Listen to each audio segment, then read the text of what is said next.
ప్రధాన నిందితుడైన అంటే నిందితుల్లో ఒక నిందితుడైన బాలాజీ ఇంటిని మొత్తం కాల్చివేశారు. ఇప్పుడు మేము ప్రజెంట్ ఎక్కడ ఉన్నాం.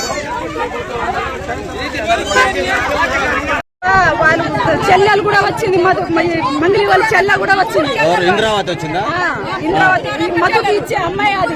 నిజమేనేది? మధు వాళ్ళ చెల్లెని చేసుకుంటానేది నిజమేనా? రోజు చెప్తుండు, మాకు అందరికి చెప్తుండు రోజు.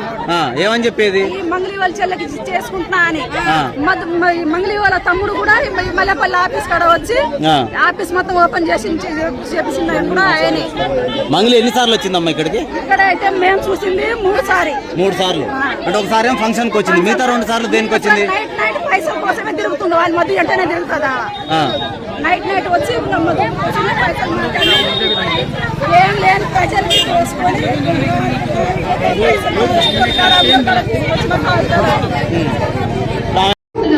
నెక్స్ట్ కూడా చాలా మంది రాబోతున్నారు. అండ్ నేను ఇక్కడ ఒక్కటే స్టేట్మెంట్ ఇస్తాం అనుకుంటున్నా. ఇన్ని రోజులు మంగళి గారికి సంబంధం లేదు అన్నారు కదా. డైరెక్ట్ అండ్ ఇండైరెక్ట్ మంగళి గారికి సంబంధం ఉంది. మంగళి గారికి సంబంధం ఉంది కాబట్టి వాళ్ళ తమ్ముడు 100% డబ్బుల దాన్ని వెతుక్కోసాడు.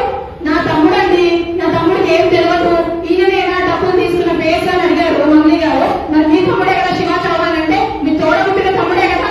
ఇప్పుడు మీరు ఎవరికి ఆన్సర్ చెప్పుకుంటే ఎలా ఆన్సర్ చెప్పుకుంటే చెప్పండి. అండ్ ఎవరైతే మిగతా నాయకులు అందరూ ఉన్నారో, ఈ అమ్మ కూడా మన గిరిజన బిడ్డే. ఈ అమ్మ కాలు కట్టుకుందంట.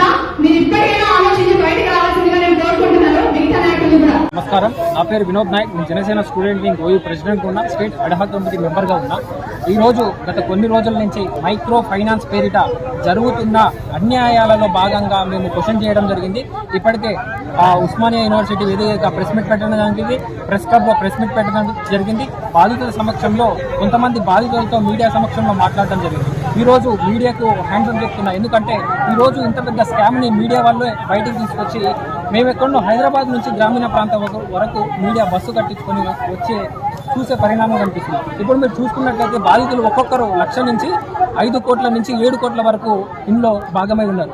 ఇందులో ముఖ్యంగా మంగళి పాత్ర అనేది క్రియాశీలకంగా ఉందని కూడా వీళ్ళు బాధితులు చెప్తున్న విషయం. ఇన్ని రోజులు మంగళి ఏం చెప్తుందంటే ఈ స్కామ్లో నాకు ఎలాంటి పాత్ర లేదు, ఇది మధుకి బాలాజీకి ఎవరో కూడా నాకు తెలియదనే విషయాన్ని ఈ మీడియా సమక్షంగానే చెప్తుంది. ఈ రోజు ఏం సమాధానం చెప్తున్నావు అమ్మా మంగళి? ఈరోజు బాధితుల ఇంటికి నువ్వు రాలేదా?